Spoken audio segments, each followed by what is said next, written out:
पैनिकको वातावरण क्रिएट नगर्नको लागि हामीहरूको सबभन्दा पहिलो सुझाव हुन्छ। मतलब आज राष्ट्र बैंकसँग हामीहरूको अर्थ मन्त्रालयसँग धेरैवटा टुल्सहरू छन् जसबाट के छ कि आयातलाई कन्ट्रोल गर्न सकिन्छ। जसरी के छ कि इन्ट्रेस्टको भइहाल्यो, लोनहरूको भइहाल्यो, लोन कसरी दिने हो, इन्ट्रेस्टलाई कसरी हामीहरूले ह्यान्डल गर्ने हो, ड्युटीहरूलाई हामीहरूले कसरी अगाडि बढाउने हो, त्यस्ता खालका थुप्रै टुल्सहरू छन्। त्यसलाई युज गरेर उनीहरूले आयातलाई अलि निरुत्साहित गर्न सकिन्छ, जसबाट के छ कि विदेशी संचितीहरूमा फरक पर्दैन।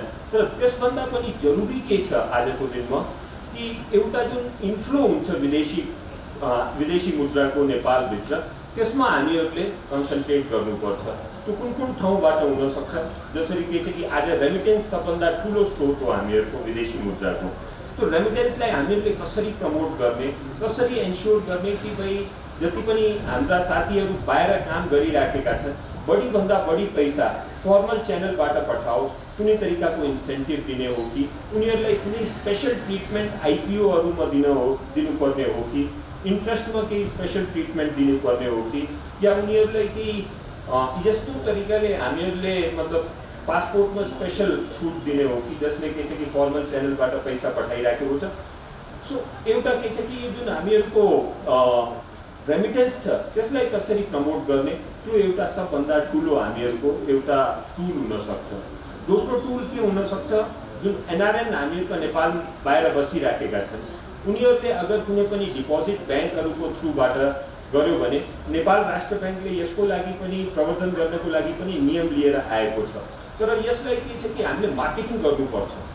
त्यसरी आफै आउँदैन, आफै आएमा एउटा लिमिटेड पैसा मात्रै आउँछ, किनकि अहिलेसम्म एउटा ठुलो विश्वासको खाँचो पनि रहेछ यो सरकारको बिचमा र एनआरएनको बिचमा कि पैसा आइसकेपछि पछि लग्न सकिन्छ कि सकिँदैन, त्यस्तो एउटा अविश्वासको वातावरण पनि छ। सो त्यो अविश्वासको वातावरण मेटाउनको लागि हामीहरूले मार्केटिङ गर्नुपर्छ। हामीहरूले उनीहरूलाई बाहिरबाट इन्भाइट गर्नुपर्छ या त्यहाँ पनि गएर उनीहरूको भेला गरेर उनीहरूको मनमा जुन संशयहरू छ त्यो सबै हामीले मेटाउनुपर्छ। दोस्रो स्रोत त्यो हुनसक्छ। तेस्रो जुन सबभन्दा ठुलो स्रोत हुनसक्छ त्यो एफडिआईको लागि हो, foreign direct investment. Foreign direct investment आजको दिनमा हामीहरूले अपार्टमेन्टमा भइहाल्यो, धेरैवटा सेक्टर्सहरू यस्ता पनि छन् जुन नेपाल सरकारले आजको दिनमा बन्द गरिराखेको छ। त्यो सेक्टर्सहरूलाई लिमिटेड तरिकाले कन्ट्रोल मेकानिजम राखेर त्यसलाई बढावा गर्न सकिन्छ जस्तो मलाई लाग्छ। त्यसमा एक दुईवटा यो सबै मैले सर्ट टर्म मेजर्सहरूको आज कुरा गरिराखेको छु।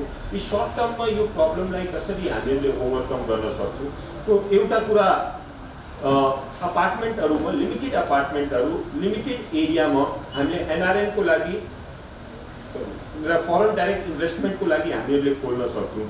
स्टक एक्सचेन्जमा पनि कसरी हुनसक्छ, एउटा लिमिटेड तरिकाले उनीहरूको एन्ट्री गरेर उनीहरूको पैसा केही समयको लागि फ्रिज गरेर त्यो स्टक एक्सचेन्जमा या लङ टर्म इन्भेस्टमेन्टमा राखेर त्यो तरिकाले पनि हामीहरूले काम गर्न सक्छौँ।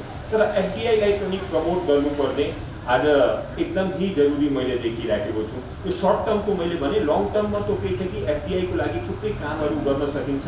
त्यसको लागि सिएनआईले पनि आजको दिनमा धेरै ठाउँमा प्रेजेन्टेसनहरू पनि गरिराखेको छौँ, आफ्नो सुझावहरू पनि दिएका छन्। यो बाहेक के छ कि आज आइटीको जमाना छ।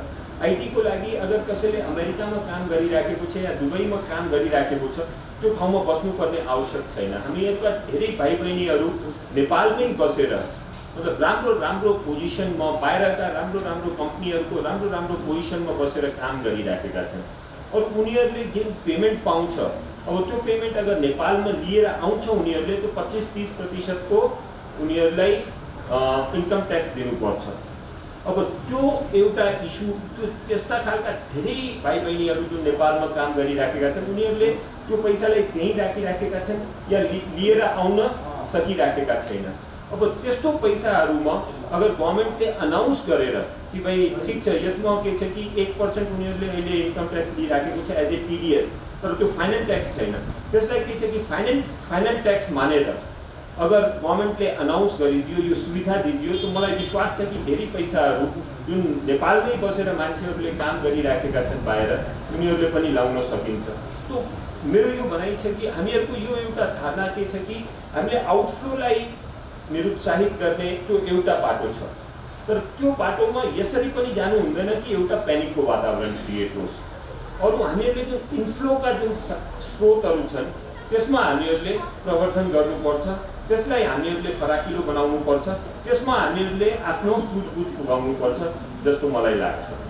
त्यो कम भएको छ, मान्छेहरूको सेन्टिमेन्ट्स डाउन भएको छ।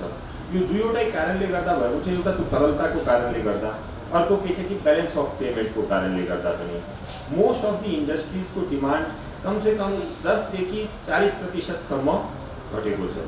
यो हामीहरूको आजको सूचकहरूले त्यो देखाएको छैन कि भाइ हामीहरू एकदम नराम्रो पोजिसनमा छौँ, तर के छ कि प्यानिकबाट काम गर्यो भने त्यो हामीहरू त्यहाँ पुग्न सक्छौँ कि, किनकि सबैले होर्डिङ गर्छ, सबैले के छ कि आफ्नो एलसी खोलिहाल्छ सामानहरू झिकाउनको लागि, सबैमा मतलब के छ कि एउटा भएको वातावरण पनि क्रिएट हुन्छ।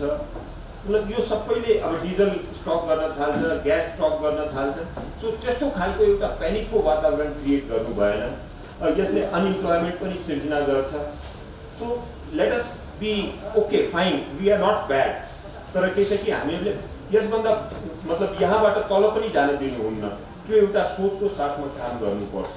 अरू फेरि मतलब यसबाट हामीले इम्प्रुभमेन्ट ही गर्नुपर्छ, त्यो पनि एउटा सोच अगाडि राख्नुपर्छ। त्यसको लागि जरुरी यो छ कि इन्फ्लोलाई हामीहरूले प्रोत्साहन गर्नुपर्छ। इन्फ्लोको प्रोत्साहनको लागि मैले रेमिटेन्स, एनआरएन र हामीहरूको जुन नेपालमा बसेर काम गरिराखेका भाइ बहिनीहरू छन्, यो सबै मैले जुन सुझावहरू दिएँ त्यही सुझावहरू छ कि 7 महिनाको बिचमा भयो भने अन्तर्राष्ट्रिय वित्तीय सूचकहरूले के भन्छ भन्दा विकासोन्मुख मुलुकहरूमा चाहिँ 8 महिनाको हुनुपर्छ भनेर भन्दै पनि आइराखेको छ।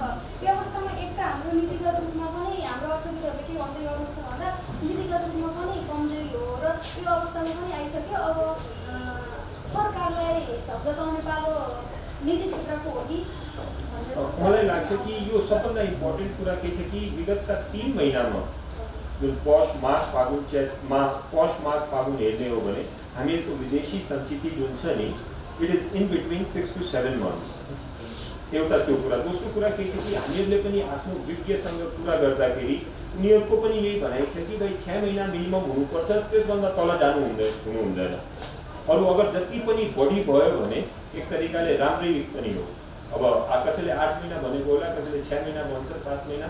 यसको इन्टरनेसनल जुन छ नर्म्सको बारेमा एकपल्ट फेरि हामीहरूले बुझ्नुपर्छ। तर के छ कि 6 महिनादेखि 7 महिना is not a bad reserve that we have.